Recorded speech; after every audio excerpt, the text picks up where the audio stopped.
as I said, whether or not this has any direct comparison or relation to it. But here he compares this. Here he says the rock from which they drank, he compares that rock to Jesus Christ. And so I just find it interesting, Gene, in the comment that you were making about the number of times that he talks about the stone representing the kingdom. Here Paul refers to Christ as being that spiritual rock, And then we further study Jesus as being the foundation and him being the cornerstone. And and even if you think about this, even in Matthew chapter 7:21, although not related to this whatsoever, the wise man built his house upon the rock. And so, interesting comparisons throughout the centuries with all that. All right, any thoughts? Well, it suggests a security, yes, firm foundation, immovable, all those aspects that you would describe, that you would attach to a rock or a stone, or well, he said, on this rock I will build my church. Right. Talking about permanent foundation. That's right. I forgot about that. That's right. Matthew chapter 16, verse 16. On this rock he would build his church. There was an insurance company years ago, and maybe they still have the same logo, I don't know, but they were the rock. Prudential. Yeah. Kind of gives the idea of being solid and unmovable and stable there. Okay. Any thoughts or comments? I just discovered that I had failed to start the recording, so I think we're picking up about where we finished last week, so Miss Pat won't miss too much of it then. Yes, Jeremiah. Well, the king that built the statue, he didn't obey God. That's right. And we're going to be looking at that here in a few minutes. When we get into chapter 3. That's exactly right. All right, so let's start with verse 46 now. And Lansing, if you would you read for us verses, let's do verses 46 and 47, please. Then the king Nebuchadnezzar fell upon his face and worshipped Daniel, and commanded that they should offer an oblation and sweet odors unto him. The king answered unto Daniel, and said, Of a truth, it is your God, it is that your God is a God of gods, and a Lord of kings, and a revealer of secrets, seeing thou couldst reveal this secret. All right, Miss Retha, 48 and 49, please. Then the king promoted Daniel and gave him many great gifts, and he made him ruler over the whole province of Babylon, and chief administrator over all the wise men of Babylon. Also Daniel petitioned the king, and he said, Shadrach, Meshach, and Abednego over the affairs of the province of Babylon. But Daniel sat in the gate of the king. Okay, let's go back to verse 46. Just a couple of comments on this here. All right, notice he says here in verse 46 there, when the king heard this, what did he do? Yeah, he fell prostrate before Daniel. Here again, prostration is kind of a form of worship. I mean, that's what they did. Basically, you're humbling, you're submitting yourself before the individual, bowing yourself down before the individual there. And so he did that. He prostrated himself before Daniel and commanded that they should present an offering and incense to him. So, looking at this, his actions are almost as if he's about to worship Daniel. Think about offering incense and offerings unto him. And then he says in 47, truly your God is the God of gods, the Lord of kings, and a revealer of secrets, since you could reveal this secret. And Daniel had already told him, and as we remember from all our discussions here, Daniel had already told him, this is not me. All right, this is my God that is doing this. In 47, though, despite what appearances may be in verse 46, Nebuchadnezzar fully recognizes what Daniel had already told him about the source of this. One thing that is interesting about this is when you look at the different translations, and I wanted to check this earlier, I'm going to look at it now real quick. In verse, it does reveal it the same. It is in chapter 3. We'll get into a little bit difference in the renderings in regards to what Nebuchadnezzar saw in the fiery furnace. And we'll talk about that as we get there. But anyway, the point is, and this kind of goes back to what we were talking about earlier, though, that Nebuchadnezzar recognized that he worshiped gods and Daniel worshiped gods, but now he recognizes that truly your God is the God of gods. You know, even if he's not yet a monotheistic person, he's still polytheistic, believes in multiple gods. He at this point is fully convinced that Daniel's God is the God of all gods. And he is the Lord of all kings and the revealer of all secrets, since Daniel had revealed this secret to him. All right, any thoughts?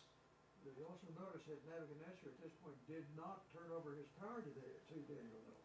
No, He continued to exercise authority.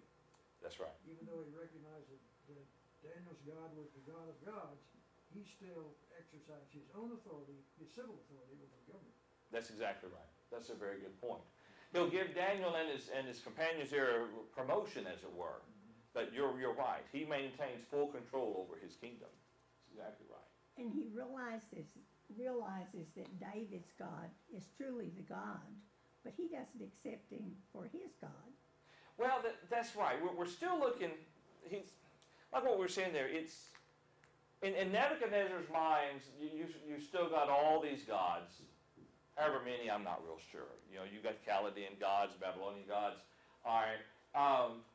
But in his mindset, well, Daniel's probably got his own set of gods that he worships.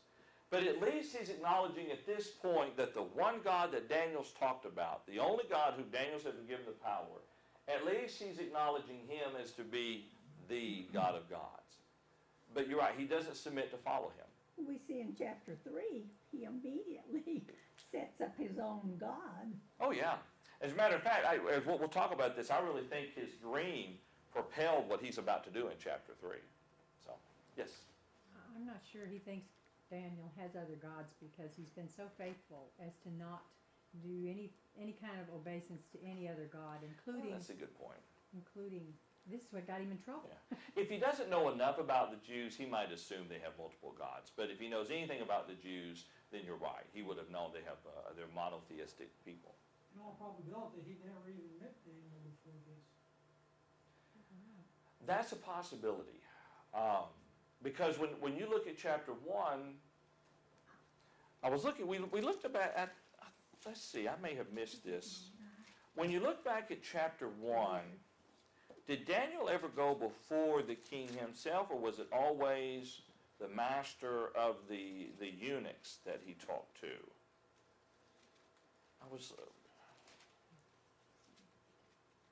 I'm not real certain. That's in the first year of King Nebuchadnezzar's reign. Chapter 2 is the second year of King Nebuchadnezzar's reign. But verse 18 of chapter 1. That's where he goes before him. Yeah. There you go. Thank you. Now, at the end of the days, when the king had said that they should be brought in, the chief of the eunuchs brought them in before Nebuchadnezzar, and the king interviewed them. Thank you. But now, beyond that, we don't know how much exposure he had to Daniel.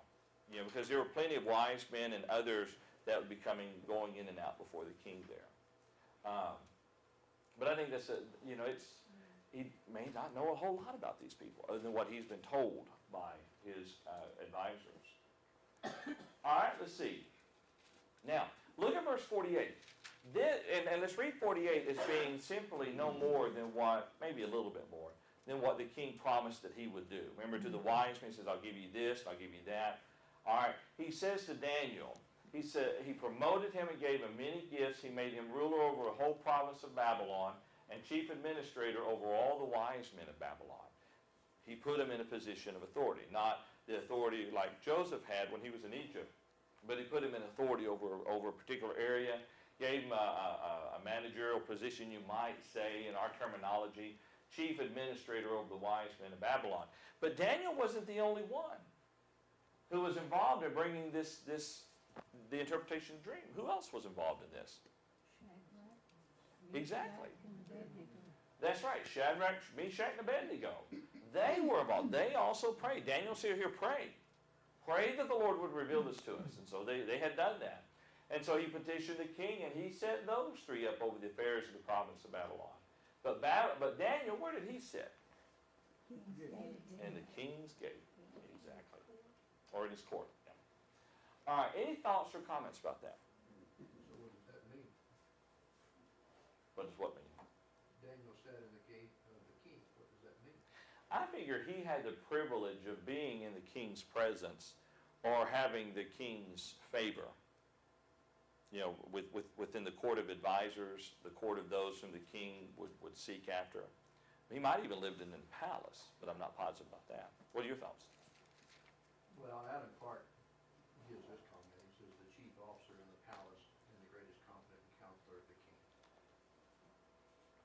The one he would talk to all the time. That's possible. So, well, since he was made the administrator over all the wise men, Yeah, why wouldn't Nebuchadnezzar go to him first? that's true. But what is interesting, though, is when we hit the situation with the statue and Shadrach, Meshach, and Abednego, the king is able to issue a decree, and others basically tell on Shadrach, Meshach, and Abednego. And I would think that if Daniel was present with him, that would have been an intervention. But I don't know. That's an interesting point. But it very well, what we're reading here, what you just read there about Daniel sitting in the gate of the court of the king, very well might explain why Daniel wasn't thrown in the fire.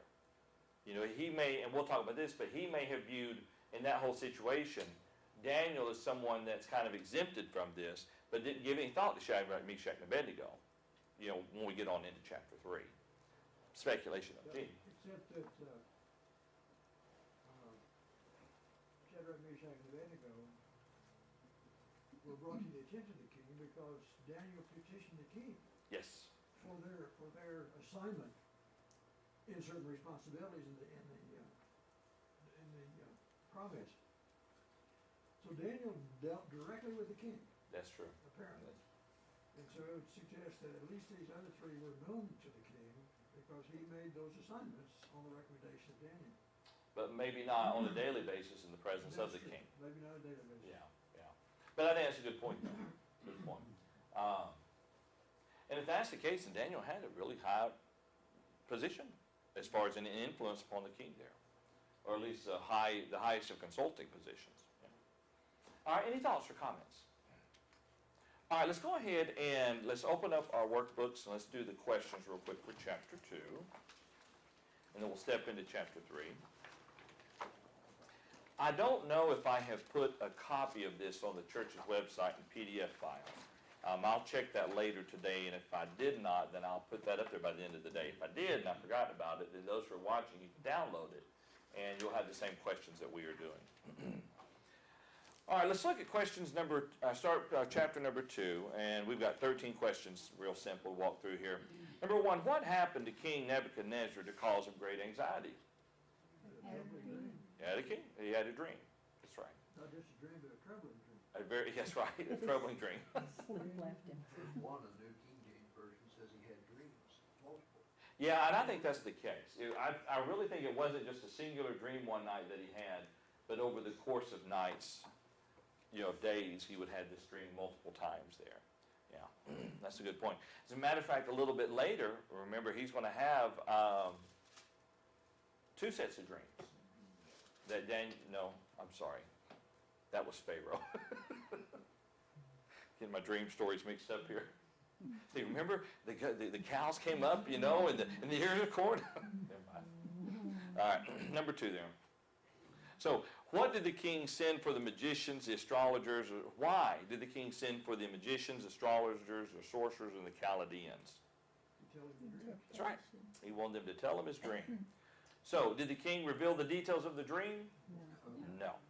So, number 4, when the magicians, the astrologers, the sorcerers, and the Chaldeans were unable to tell the dream and its interpretation, what order did King Nebuchadnezzar give? That's pieces. That's right. Pretty raw. Oh, yeah. Store them all, cut them in pieces, make an ash heap of them. Yeah. Number 5, how was the king's dream and interpretation revealed to Daniel?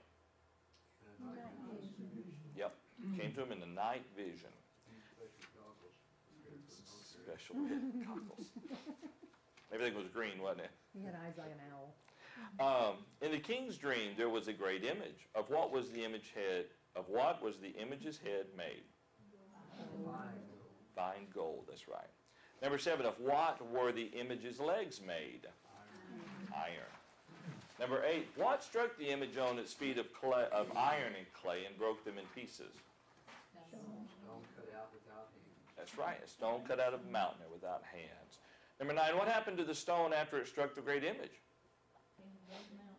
That's right, it became a great mountain, filled the whole earth.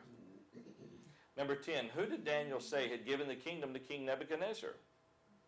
God of heaven. That's right, the God of heaven. Number 11, what did each section of the statue represent?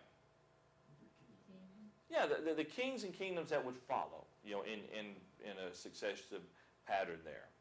Number 12, describe what God would set up in the days of the kings represented by the iron and clay mixture. The kingdom that shall never be destroyed. Yeah, that's right, a kingdom that would never be destroyed. And number 13, how did King Nebuchadnezzar reward Daniel, Shadrach, Meshach, and Abednego? Yeah. Rulers over provinces. That's right. Promoted them to have authority over certain provinces. And Daniel got set in the king's at the king's gate or in the king's court. All right. Any other thoughts or comments about that? All right. Let's go ahead and bring ourselves into chapter 3 of Daniel. There's, Yes. what we'll see in chapter 3 too, that even though Daniel and his compatriots were in Nebuchadnezzar's favor for a time, they could never be completely safe. That's true. Only if they held to the faith that they had that got them there. Otherwise, they would all been destroyed. That's a good point. And see, Nebuchadnezzar, through all this, wasn't fully convinced. He's not going to be fully convinced until he spends some time out in the field. And so you're right. It's kind of an in and out motion type there. Even, well, we'll look at that later on in Daniel's life. There, the incident that he faced there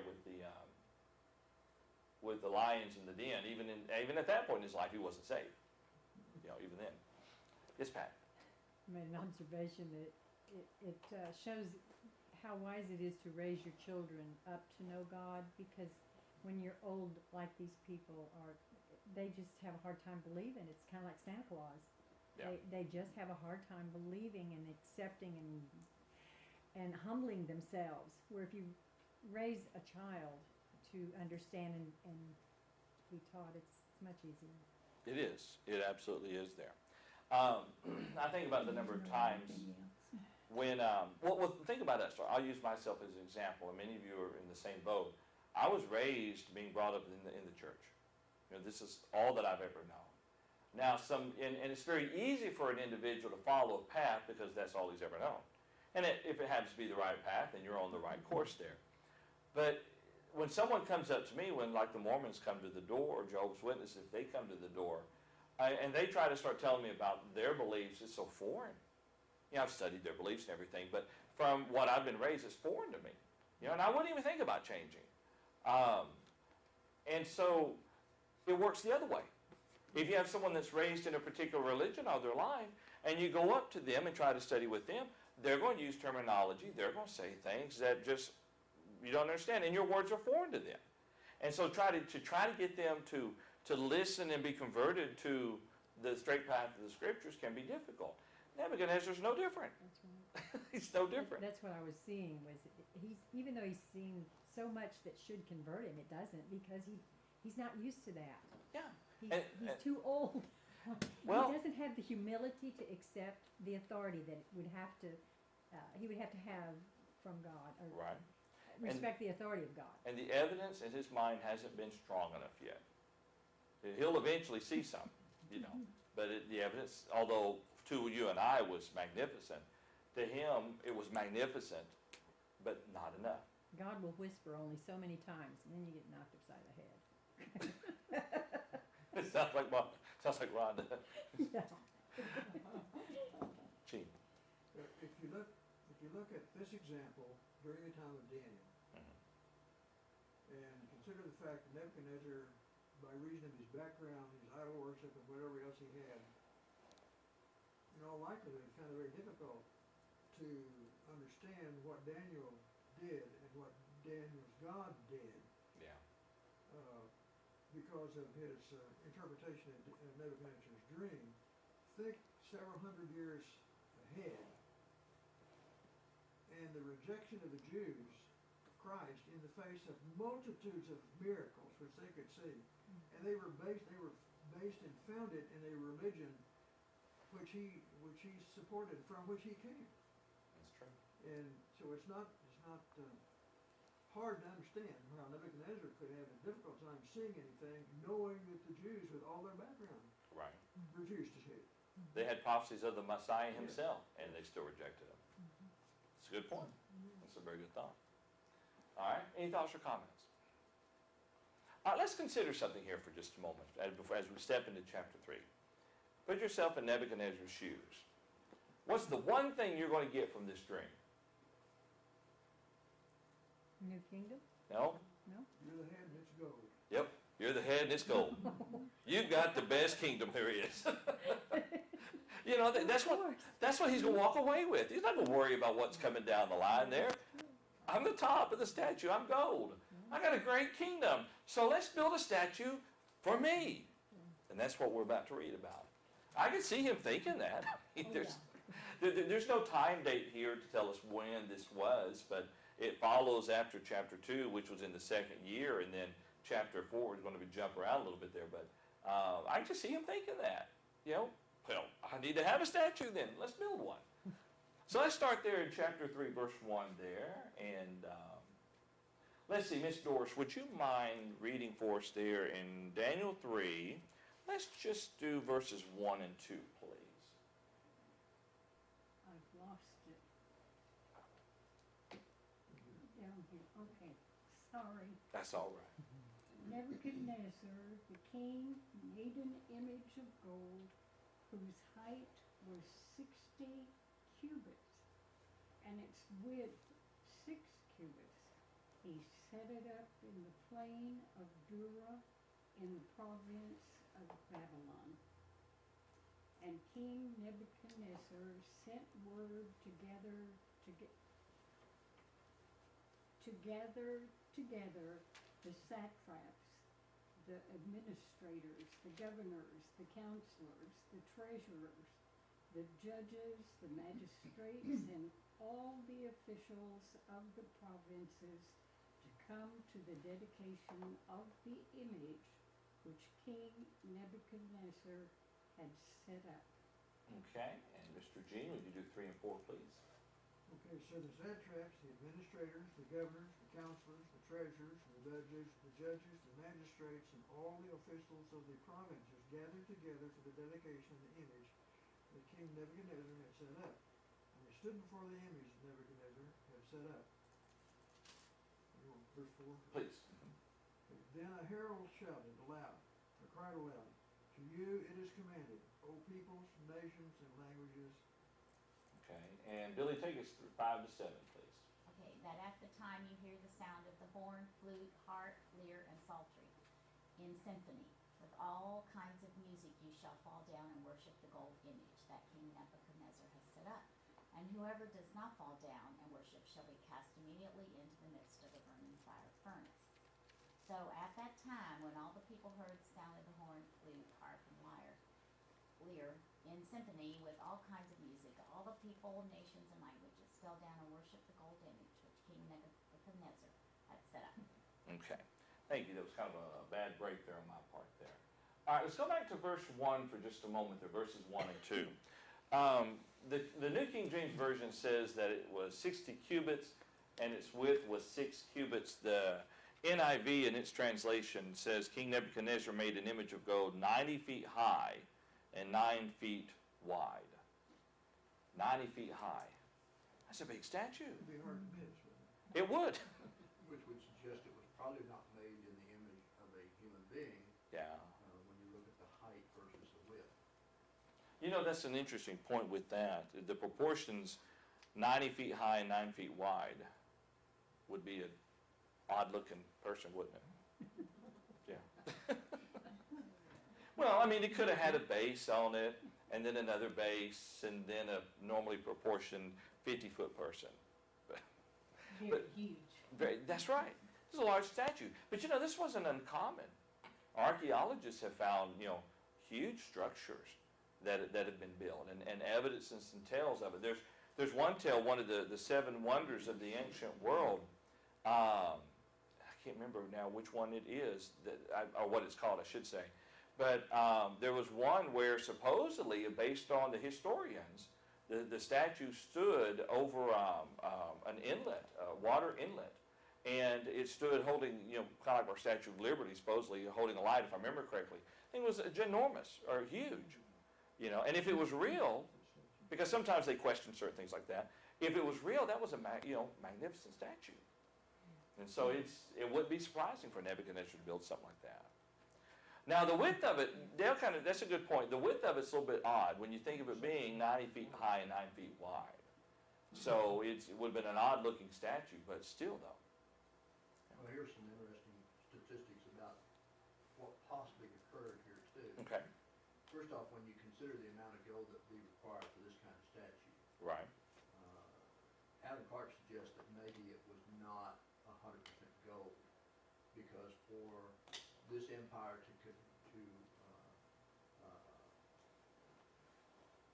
develop this amount of gold would require all the gold that they could possibly muster up in the whole Babylonian Empire. That's a good point.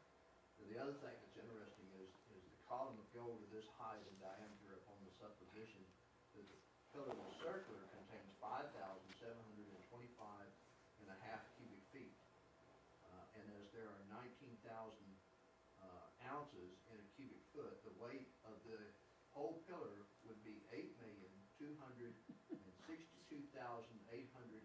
pounds and 10 ounces of gold. And 10 ounces? Yes.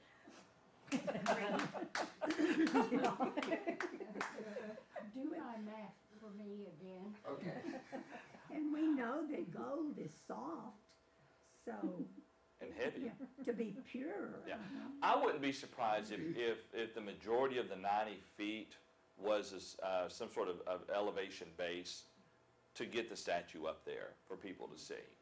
And then the would have been, at least, if not pure gold, gold overlaid or a gold head or something. Yeah. That's true. I mean, if it was solid gold, that would have been horrible on their economy to build that. What's new? Yeah, that's a good point. Never mind. No. It's their equivalent to our health care plan. Yes. It would not be a job killer though. That's true.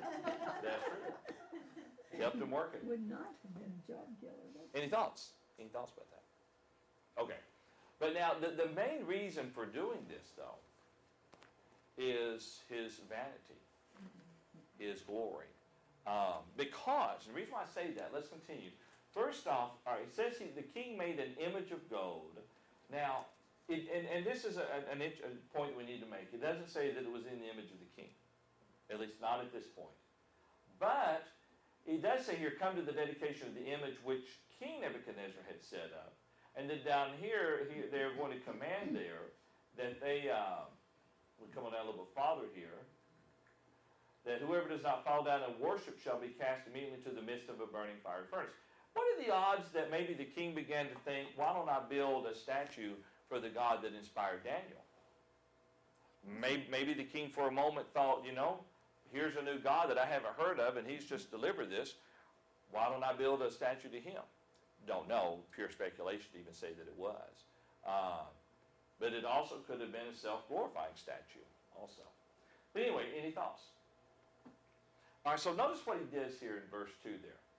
It says that King Nebuchadnezzar, he sent word to gather everybody. all the rulers there, all the leaders, the satraps, the administrators, governors, counselors, treasurers, judges, magistrates, and all the officials of the provinces to come to the dedication of the image which King Nebuchadnezzar had set up. Now, there's a couple things missing from here. Okay, one thing is time. We don't know the time frame that it took to build this thing. If you read verse 1, it says he himself built that. That Nebuchadnezzar, yeah, he set it up in the plain of Dura. He built it. He built it. Oh, I think They helped him. he had it built, I think. I think would be the idea there. Well, it says all the rest of them came and he told them to come and what, would I read it? No, I see what you're Say saying. that. Yeah. Nobody else had part in this. He's the one that ordered it done and had it done. And here he's showing it off to everybody around the land, possibly. But what's interesting And here's what's confusing a little bit about the time placement, because we don't know when he did this. Okay? Other than the fact it was when Shadrach, Meshach, and Abednego was in the picture, and it was after his first year of reign. My point is this, where's Daniel? Well, Daniel was in the kingdom. He's in the king's court. Right. So, was there any conversation between Daniel and the king about this? Did the king do it completely outside of Daniel's? Unanswerable questions. We don't know. There's a suggestion, because a little bit later on we find that the king became insane. Yes, yeah. There's a suggestion that he built this idol about 10 years before, or towards the end of his reign, just before he became insane.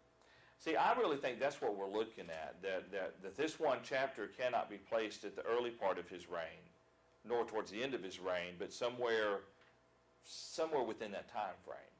And that's an interesting thought, though, 10 years prior to his insanity, or him being thrown out to the field there. Lansing. Well, I was going to say that given the prohibition against graven images contained in the law of Moses, Daniel was certainly had advised the king not to build Yeah. a statue to the God of heaven. Now that doesn't mean he wouldn't anyway, but there's no way that Daniel would have approved of such a thing. That's right. But Daniel wasn't thrown into the furnace as well. It was Shadrach, Meshach, and Abednego that caught the king's wrath. Politics. That may be it. And maybe because they were the only ones told on. Maybe no one tried to tell on Daniel because they knew of his association with the king. We're guessing here, obviously.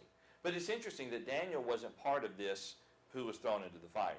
He was separate and away from these three when they were caught, not obeying the king. Anyway, interesting. Here again, unanswerable questions, but definitely blanks that time fills in for itself that it'd been interesting to have been there, to have seen, and to have known. It sure proves that their faithfulness is just as strong as Daniel's. Oh, absolutely. Absolutely. Yeah, but something we gotta keep in mind, these three men, they were put in charge of the affairs over the province of Babylon, Right, not Daniel. right. And the king here has made a decree here, and these three men who were supposed to be in charge refused to follow. So maybe that would be a little greater explanation as to his wrath. Right. That's an interesting point. What Dale was saying there is that Shadrach, Meshach, and Abednego were put over provinces. They were put over regions. They would have been leaders. And so with them not bowing down, they're not setting the right example. And that might have explained the king's wrath as well. Interesting thought there. All right, so consider verse 3 here. So we have all these people coming before the king for the dedication of the image. And he gives the decree regarding the expectation of everybody and their responsibilities. He says that at the time you hear the sound of the horn, the flute, the harp, the lyre, and psaltery, in symphony, with all kinds of music, you shall fall down and worship the gold image that King Nebuchadnezzar has set up. And whoever does not fall down and worship shall be cast immediately into the midst of a burning, fiery furnace there. And so, that's it. You're in the city of Babylon, and who knows? I mean, they probably, if he expected this of all of his kingdom, they may have had these players set up throughout the kingdom, and at the set time every day, they would start playing the music. People who heard it bow down. It's kind of the picture that it's painting there. And he was so serious about them bowing down and worshiping the gold image that he had set up. They said that whoever does not fall down and worship shall be cast immediately into the midst of a burning, fiery furnace. Why do you think he chose that? Now, we're purely speculative, obviously, but why do you think he chose that punishment? Because this was a mode of punishment of the Chaldeans. Okay, all right. And Adam Clark says if we may credit the tradition that Abram was cast into such a fire by this idolatrous people because he would not worship their idols. Who? Abram. And I don't know who Abram is. Okay. Not Abraham. But anyway, it says this was an ancient mode of punishment among the Chaldeans. Okay. And so it would stand to reason as a horrible form of punishment that Nebuchadnezzar who is now reigning over the region, would keep it. Okay, it's a good point. All right, but also think about this. Why such a horrible punishment? Well, the way he's presenting this to the people is that this statue represents a god, and you had better bow down and worship that god and pay homage to it. And if you don't bow down and worship it, you are dishonoring the god that the statue represents. You're dishonoring it. And so, he wanted people to do this. He wanted people to bow down and worship this golden image that he had set up there. So he was extremely serious about the punishment that he's laying forth for them. And so, of course, when all the music sounded, that's what happened. He said, and notice what it says, in symphony with all kinds of music, all the people, nations, and languages fell down and worshiped the gold image which King Nebuchadnezzar had set up. They didn't have a phone. They didn't have internet. They didn't have everything we have today, but yet he could get a whole nation in unison when the sound went forth to bow down and worship the king or the statue. All right, any thoughts? If this had something to do with his insanity and we link this to his own self-glorification, then essentially he's wanting them to worship him. So, if you can make those links there. All right, any thoughts? All right, let's see. Let's start now with verse 8, and we have enough time to read a little bit more with this. And let's see, Miss Karen, would you mind reading for us beginning in verse 8? And let's read verses 8, 9, and 10, please. Let me get a set up here. Therefore, at that time, certain Chaldeans came near and accused the Jews. They spake and said to the king Nebuchadnezzar, O king, live forever. Thou, O king, hast made a decree that every man that shall hear the sound of a cornet, flute, harp, sackbut, psaltery, and dulcimer, and all kinds of music, shall fall down and worship the golden image. All righty. And Miss Maxine, would you take us there, verses 11 and 12, please? And whoso falleth not down and worship, that he should be cast into the midst of a burning fiery furnace. There are certain Jews whom thou hast set over the affairs of the province of Babylon, Shadrach, Meshach, and Abednego. These men, O king, have not regarded thee. They serve not thy gods, nor worship the golden image which thou hast set up. Okay. A couple things here we need to, I'll share some little piece of just non-important information there. The King James, Miss Karen, is what you were reading from? Yes. Sackbut? You know what type of instrument that was? No? Similar to a modern-day trombone. Yep. Now, bear in mind, this is 1611 and then 1769 when the King James translators are rendering this, okay? So I'd have to go back and look at the Hebrew word and see why they picked that particular terminology. But there was an instrument called a sackbut, and it was essentially a trombone, as we know a trombone today. And if you ask what a trombone is, we won't take time to explain What verse is that in? L-Y-R-E. No. Because mine says The lyre was the other word for sackbut. New Yeah, King James lyre. Version Yeah. uses lyre, but King James Because you uses didn't have sackbut. Yeah. Bear in mind, I'm not trying to say that they used a trombone in the court. I'm just saying that that word sackbut is an actual instrument from the 1700s when the translators would have translated this. But it's rendered lyre, though, as what's put here. As a matter of fact, now what we can do real quick, since we have this information here before us, the Hebrew word is literally lyre, or translated as lyre. Let me bring the dictionary up there. Trigon, musical instrument, a triangular musical instrument with 4 strings similar to a lyre. And then Strong's renders it, says here, from a root corresponding to, this is a lyre or a sackbut. But if it has strings, then that would not make it a cornet. Yes, trombone. Trombone. I'm not saying it was. I'm just saying in the 1700s, they had an instrument called a sackbut that was a forerunner of the trombone. Now, why they chose that as a translation, though, I don't know.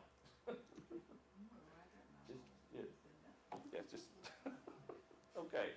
See, like I said, useless piece of information. Well, the King James translators, they did that lots of times, like they translated lampstand as a candlestick.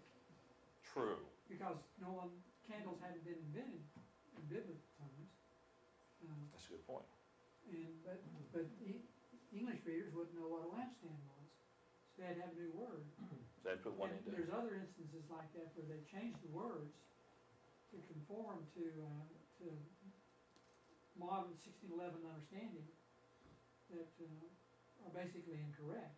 That's true. Not totally true, let's put it that way. Yeah, that's a But good point. really do no harm. Right. Well, the word baptism is a transliteration of the Greek word. I mean, the word immersion would have been a better rendering, but, you know, they altered the wording a little bit there. Yeah. Okay, any thoughts?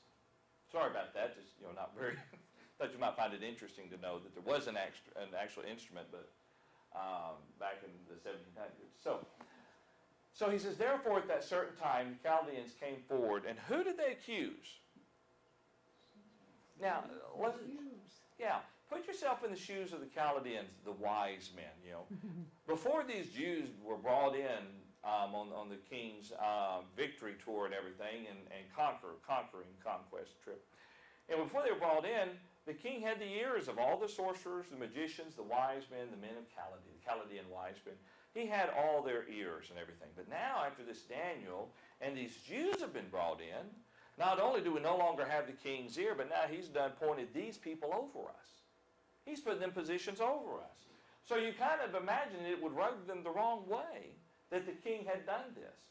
And so they approach the king, and they say, oh, king, live forever. And they point out, remind the king one of his decree there, and about the punishment. But they say there are certain Jews among whom you have set over the affairs of the province of Babylon. And specifically, who did they name? Shadrach, Meshach, and Abednego. Again, they were, and this goes back to what we were talking about a while ago. They were put in positions of authority. Well, here these men who are in a position of authority refuse to do what the king has ordered to be done. And so they do not serve your gods or worship the gold image which you have set up. They were upset. Perfect opportunity for political retribution. Exactly. Exactly. They were looking for it, and they found it. That's exactly right. So, now this statement right here may suggest, in time-wise, a close proximity to the end of chapter 2. But they could have been serving in their capacity 10 years, 15 years, you know, before this particular event occurred. We're just not sure about that. All right, now, any other thoughts? All right, let's see. That brings us down to verse 13. And we've got just a few minutes. I think we can look at 13 through 15, and then we will stop the class for this morning and resume it next Tuesday. So let's start reading there, 13. And Miss Pat, would you just finish us up 13 through 15, please? Then Nebuchadnezzar, in rage and anger, gave orders to bring Shadrach, Meshach, and Abednego. Then these men were brought before the king.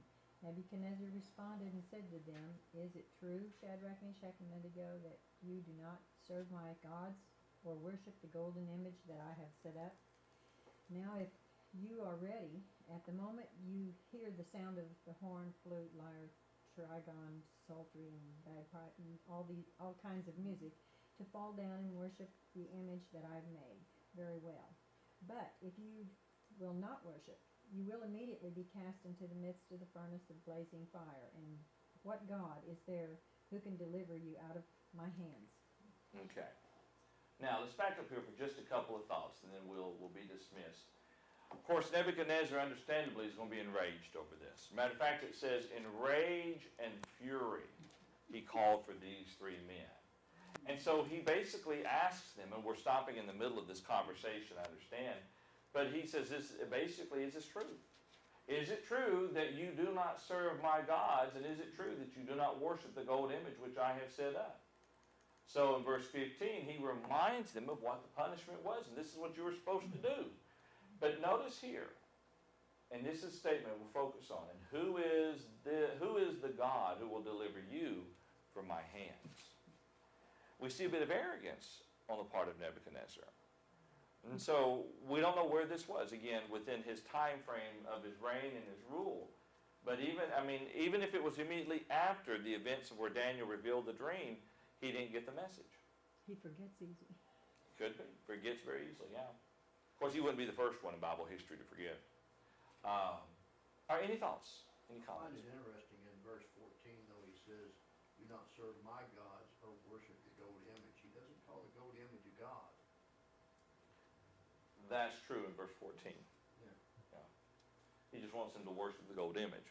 Now, again, if the gold image was a representation of him, then that would kind of fit a little bit. He wanted them to worship that which he erected as a symbol of himself, possibly. All right, any other thoughts? Then he thinks he's a god. He's going to be. Remember, when he's humbled by God, he's on the verge of thinking he is a god or as good as a god or something, and Jehovah God brings him in line, and brings down his arrogance and into humility there. All right, any other thoughts? It looks like he's forgotten that when the dream was revealed to him. Yeah. It was the great God. That's true. That's true. This shows God is long suffering with us. He is. I mean, seriously, he is so long suffering with us. He is. So patient and kind.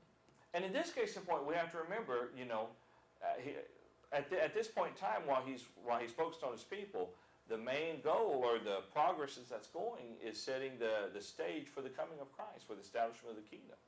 Nebuchadnezzar is just one small, brief hiccup in that, and God lets him have his life, but then he's going to eventually lose his kingdom to Belshazzar. And in verse 15, he doesn't refer to God, big G, he refers to his idols. Who is the God who will deliver you? Yeah.